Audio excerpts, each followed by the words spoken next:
Bonjour Adrien, donc c'est la deuxième vidéo qui va plus se tourner autour de la question des contrats et de la rémunération finalement de l'architecte, c'est un gros sujet.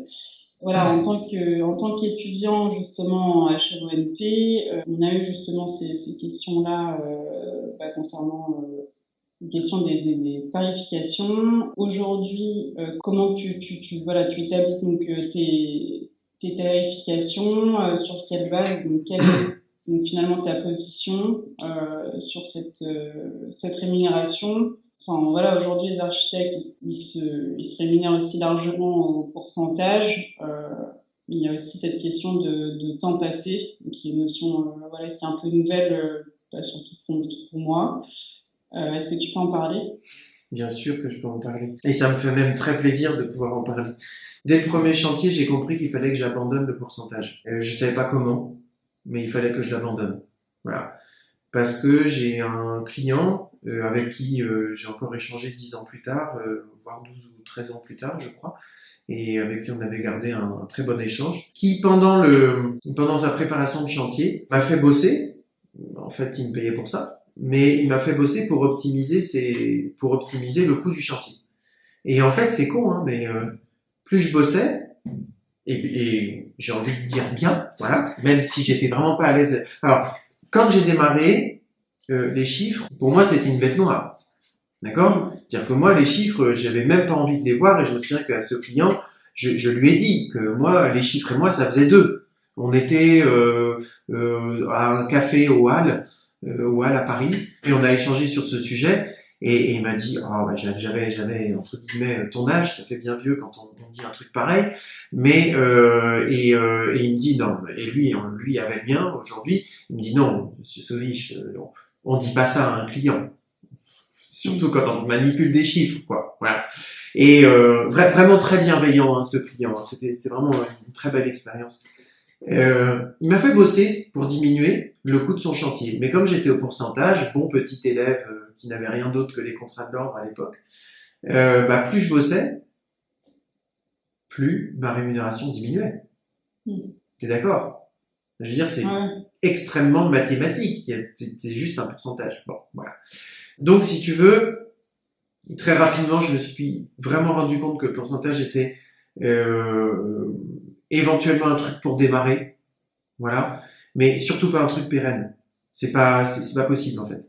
Même pour des gros, des gros budgets de travaux, enfin, il n'y a pas on va dire, de palier, parce que j'avais interviewé aussi des architectes qui, eux, m'ont dit qu'à partir de 500 000 euros de budget travaux, commencent à travailler, enfin, peuvent envisager de travailler au pourcentage. Éventuellement. Okay. Éventuellement, là, j'ai mon premier projet à 1 million d'euros. Enfin, on est à 900 et quelques. Et comme je te l'expliquerai plus loin, je travaille au temps réel. Ça pose pas de problème aux clients.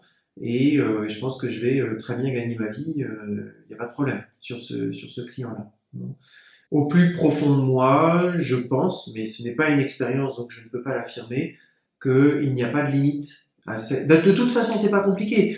Mais je le fais plus que le penser au plus profond de moi. Les meilleurs cabinets de conseil, parce que, excusez-moi, mesdames et messieurs, des architectes, mais nous sommes des cabinets de conseil, d'accord? Les meilleurs cabinets de conseil travaillent à l'heure. Et c'est pas 80 ou 100 euros de l'heure. C'est 600 ou 700 euros de l'heure. Parce que leur compétence est reconnue, parce qu'on sait que grâce à eux, quand on passe 1 heure à 600 euros, on va gagner 10 000, ou 20 000, ou 30 000, ou plusieurs millions. D'accord? Donc cette notion de valorisation, voilà, t'as vu, je suis chaud, là. je suis monté d'un cran. Ça me fait poser une question, en fait, parce que tu parles justement donc, de ce temps. Enfin, peut-être que je suis un peu en avance sur mon sujet, mais justement cette notion de temps aussi à estimer, qui est pas non plus évidente, parce que quand tu conçois un projet, tu peux passer, je sais pas, on va dire, c'est l'architecte avec qui je travaille qui m'en a parlé, tu arrives à en fait à dessiner finalement au croquis, enfin au concept de ton projet.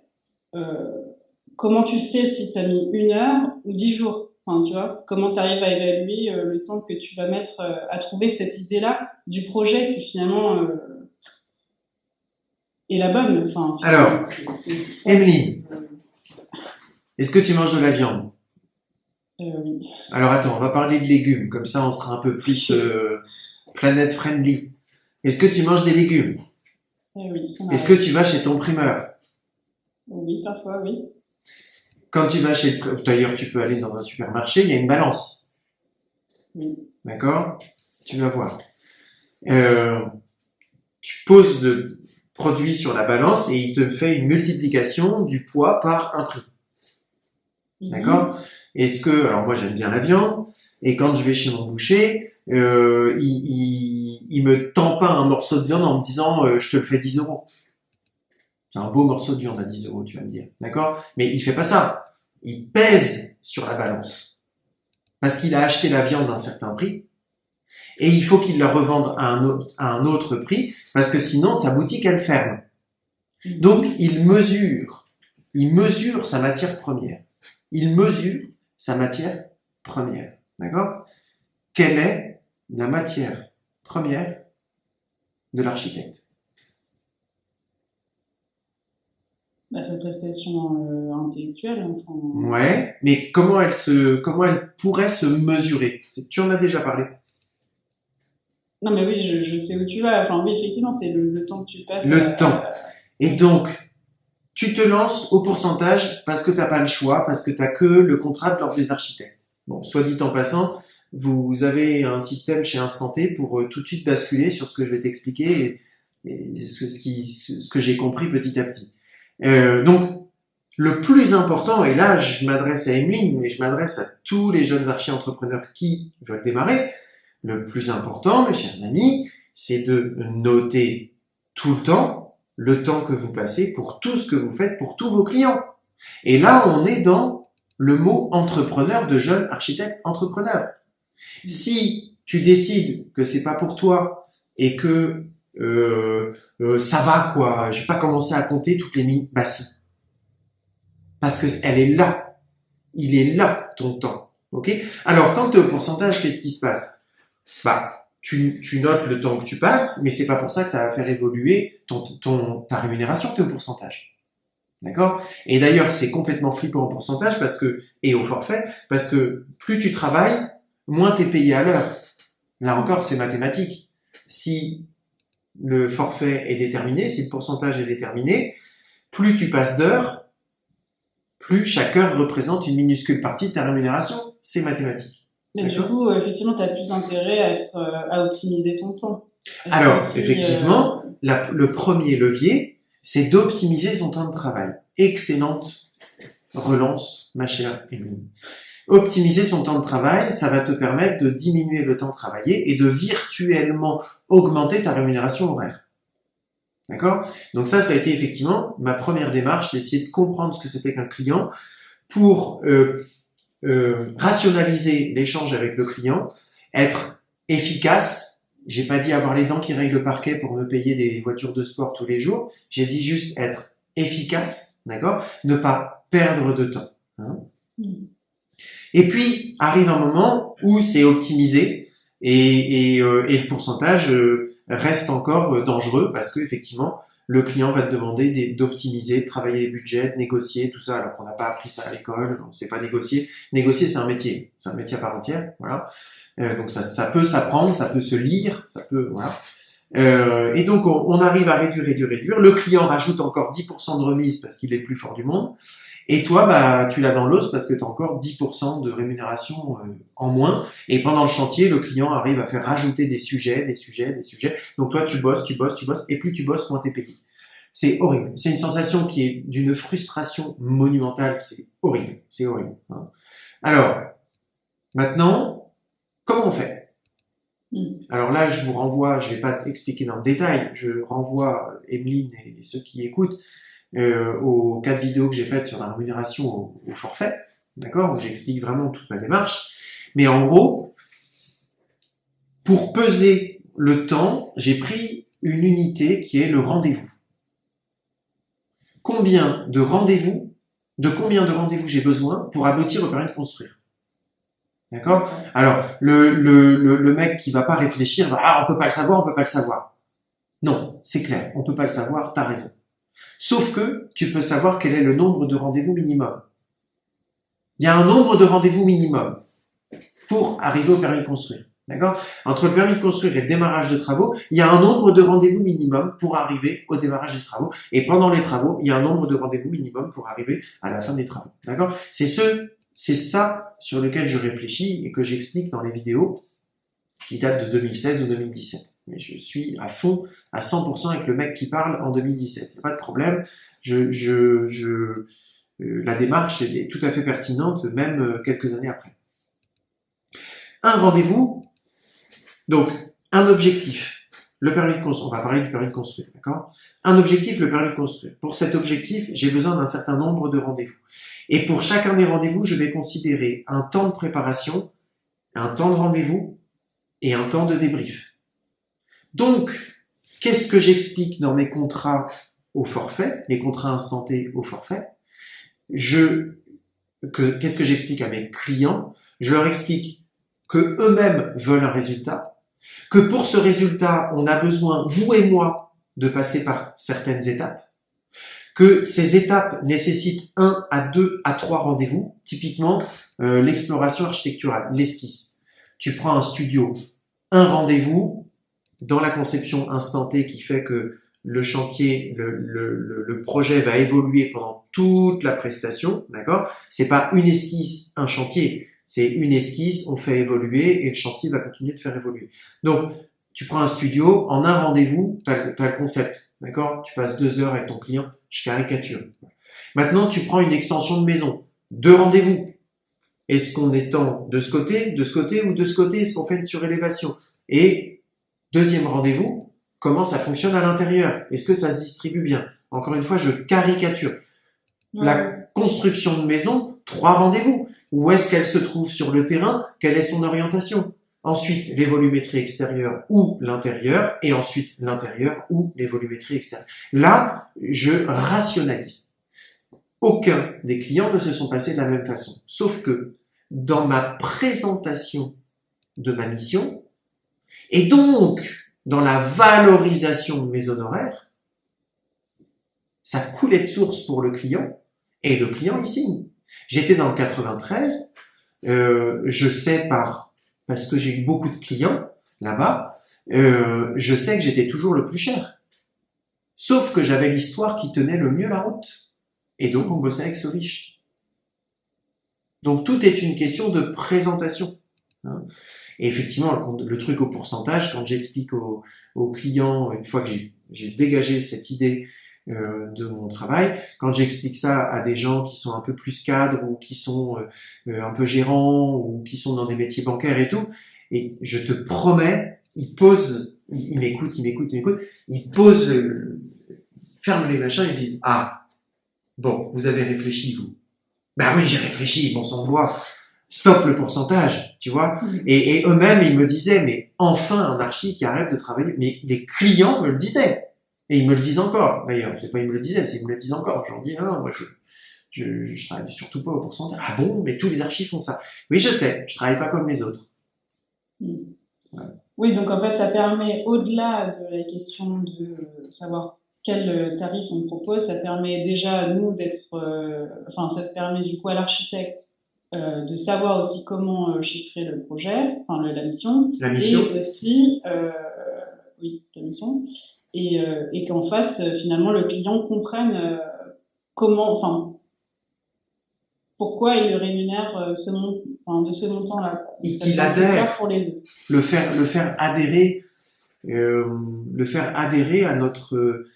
à l'évidence, en fait. Et les jeunes archis, si vous prenez ça, comme je vous le dis, et que vous comptez le nombre de rendez-vous, et les vidéos que je vous ai faites peuvent vous aider pour ça.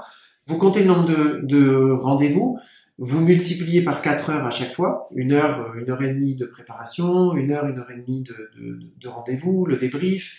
Voilà, rien qu'en utilisant cette valeur temps, et même si vous êtes à 50 € de l'heure pour tout, vous allez déjà valoriser vos honoraires. Et votre client, il va vous dire quoi? il va vous dire oh là là, c'est super cher. Bah monsieur, je suis qu'à 55 euros de l'heure. Ouais, c'est vrai que c'est pas cher, mais alors vous passez un temps fou. Bah, vous voulez un permis? Bah oui. Eh ben, j'ai besoin de ce rendez-vous, ce rendez-vous, ce rendez-vous. Est-ce que vous êtes d'accord que j'ai besoin de vous rencontrer, que j'ai besoin de préparer le permis, que j'ai besoin de rencontrer la mairie? Que je te la fais courte. Bah Ouais. oui. Bah vous comprenez bien que pour ce rendez-vous, je dois faire ci, ça et ça. Bah oui. Et tous ces bah oui multipliés par 55 euros de l'heure, le client se dit ah ouais, je le paye pas cher pour un sacré boulot quand même. Je le paye pas cher de l'heure pour un sacré boulot. Tu vois? Et c'est une façon de présenter les choses. Et t'es pas en train de piquer l'argent dans le portefeuille de ton client. T'es simplement en train de trouver une façon de valoriser, c'est-à-dire, c'est pas rendre exceptionnel, c'est mettre une valeur au travail que tu vas fournir. Et t'as pas besoin d'avoir fait 40 000 missions d'architecte pour savoir qu'il faut parler du programme, c'est des questions que tu vas peut-être me poser aussi, parler du programme, parler de l'architecture, réaliser un permis, une DP ou un dossier de copro, ou que sais-je, et faire le dépôt et le suivi de ce truc-là. Mm-hmm. Là, j'ai déjà valorisé mes honoraires, en fait. Les clients ne le savent même pas, tout ça. Donc voilà, raconter une histoire, raconter une aventure. Et j'ai pu raconter cette aventure, pour reparler de la vidéo d'introduction qu'on a fait, j'ai pu parler de cette aventure parce que petit à petit, j'ai développé des outils qui m'ont fait des contrats qui m'ont fait un process. Ouais. Et donc ça te permet aussi de justifier ton travail, quoi. Aussi, et de l'expliquer de manière aussi pédagogique Alors à tes clients. tu m'interrogeais sur les mots chercher et trouver tout à l'heure. Je vais faire un petit peu la même chose. Ne justifie pas, Emeline, tes honoraires. Illustre-les. D'accord? Voilà. C'est pas, vous savez, c'est compliqué. C'est, je dois rencontrer la mairie 2 fois et ensuite vous rencontrer entre-temps pour enfin pouvoir faire les études de sol ou, tu vois, illustre ton temps. Voilà. C'est même pas explique. C'est même pas expliquer. C'est illustre. Mets des images dessus. L'architecte doit être orateur, oratrice. Tu dois savoir raconter les choses, apprendre à raconter les choses. Et c'est pas apprendre à faire marrer les gens ou à être technicien. Ou voilà, je te renvoie vers Pascal Aumont sur LinkedIn qui est très présent au sujet du DISC, D-I-S-C. Voilà, il est génial. Il est venu en workshop nous parler pendant 2 heures de ce que c'est que d'avoir une relation face à face avec quelqu'un. Donc voilà, je te renvoie vers le DISC. Mais si l'architecte n'est pas orateur, ça va être compliqué. S'il ne sait pas rédiger, ça va être compliqué. Ce sont des compétences d'architecte, savoir emmener les gens, raconter les choses. Et alors, ça commence par le mot illustrer. Voilà, trouver la bonne histoire. Tu verras plus tard comment tu racontes cette histoire. Tu fais des tests avec ton copain, ta copine, avec tes cousins, ta famille, qui tu veux. Tu fais des tests et tu vois si l'histoire elle a matché. Tu vois? Et si ça a matché, tu l'intègres à ton discours commercial. Parce que les gens que tu auras en face de toi, c'est des gens comme tes cousins, ta famille, tout le monde. Hein. Illustrer, c'est une super clé pour démarrer l'écriture de tes contrats et la valorisation de ton temps de travail. Donc, quoi qu'il arrive, tout ce que tu fais, et vous avez Atso Planner qui est gratuit dans l'académie, tout ce que tu fais pour tous tes clients, tout est noté avec le temps passé, même si c'est pas tout à fait exact. Est-ce que c'est 5 minutes, est-ce que c'est un quart d'heure? On s'en fout, tu mets 5 minutes, mais au moins tu sais que c'est marqué, quoi. Tu vas pouvoir comprendre comment toi-même tu as travaillé, et dans un deuxième temps, tu pourras adapter le nombre de rendez-vous pour ton travail au forfait. Et ça y est, moi j'ai travaillé au forfait pendant 10 ans, j'ai gagné ma vie, j'ai acheté les motos que je voulais, je payais des coûts, alors sans être, attention, hein, je suis à la place, hein, je m'appelle pas Jeff Bezos, hein, mais j'avais une super vie à Paris, j'ai une super vie ici, voilà, je me plains pas, je fais partie des gens qui n'ont pas à se plaindre, clairement, voilà, j'ai pas 3000 trucs immobiliers, j'ai une belle maison, je suis content, j'ai un beau jardin, je suis content. Toi, ce sera peut-être autre chose, vivre à l'extérieur de France ou travailler à distance, j'en sais rien. Tu fais ce que t'as envie, mais il faut y arriver. Voilà. Ok. Et on parle beaucoup du coup justement dans cette question de la rémunération de l'architecte, la notion de complexité du projet, comment toi tu l'intègres du coup dans cette illustration du travail vis-à-vis du client? J'essaye de pas en parler. D'accord. D'abord, je vais essayer de l'illustrer, mais je vais pas en faire un argument de valorisation. Je sais pas si tu vois ce que je veux dire. Tu vas pas en fait, oui, je vois. Je vais pas me baser, je vais pas dire vous me payez cher parce que c'est compliqué. Non, vous me payez cher parce que j'ai des solutions. Tu vois? Je vais pas baser la valeur de mes honoraires sur le fait que le métier est compliqué. Va te mettre sage-femme pendant 1 heure, je pense que ça doit être compliqué. Va te mettre avocat des familles pendant 1 heure, je pense que c'est compliqué aussi. L'architecte n'a pas la prédominance sur la complexité. Il y a beaucoup de métiers qui sont compliqués. Et donc, ça ne peut pas être la valeur de notre métier. On peut pas se baser sur la complexité. C'est ça que j'essaye de dire. Voilà. Par contre, il y a beaucoup d'étapes. Tu vois, je te disais tout à l'heure, pour arriver au permis de construire, il y a beaucoup d'étapes, il y a beaucoup de machins. J'ai les solutions pour le faire, et de façon cadrée. Ouais. Là, j'illustre. Tu dis les étapes. Je les illustre, en fait. Je reviens sur le mot illustrer. Ouais. Okay. Ouais. Je vais pas prononcer le mot. Je vais dire que je vais raconter l'histoire, en fait. On en revient à l'oratorio, l'oratoire, l'oraison. On en revient à l'oraison, je sais pas comment on dit. Voilà. Ok, c'est assez clair. Et justement sur cette question, enfin je reste un tout petit peu sur le temps passé, après on va partir sur la question des contrats, mais comment, enfin ça rentre en fait dans ce sujet-là, mais comment tu arrives finalement à encadrer ce temps passé? Par exemple, tu vas te dire, tu vas arriver voir, enfin vis-à-vis d'un client, tu vas te dire bon je pense que je vais mettre, je sais pas. 25 heures à faire cette esquisse pour ce projet-là. Mais en fait, finalement, dans la réalité, tu te rends compte que t'as quand même beaucoup plus de temps qui doivent passer pour réussir à faire ton esquisse. Comment tu fais? Alors, c'est le mot loterie qui me vient. C'est le mot loterie, coup de poker. Qui me vient en tête. C'est-à-dire que quand tu es au forfait, c'est pas très rassurant ce que je vais dire, mais quand tu es au forfait, finalement, tu n'as pas l'assurance d'être rentable. C'est-à-dire que si le client se révèle compliqué, si la situation se révèle compliquée, mais pas assez compliquée pour demander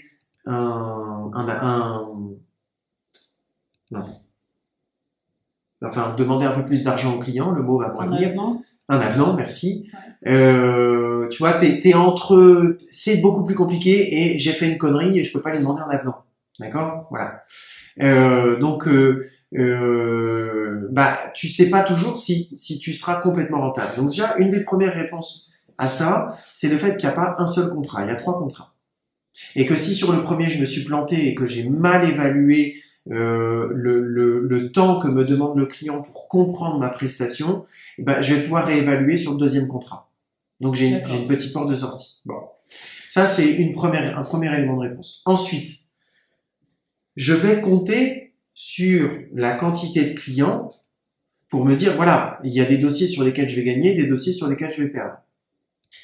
Et pour faire la boucle avec ce dont je te parlerai tout à l'heure au temps réel, le temps réel résout cette problématique.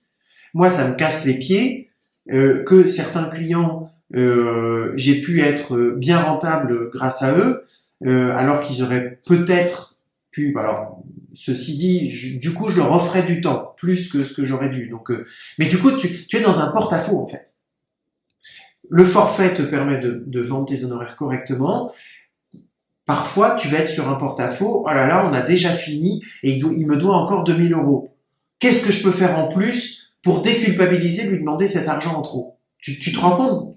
Voilà. Mais à côté de ça, j'ai un autre client à côté qui me demande un temps impossible parce que finalement, c'est pas lui, mais c'est lui et ses enfants.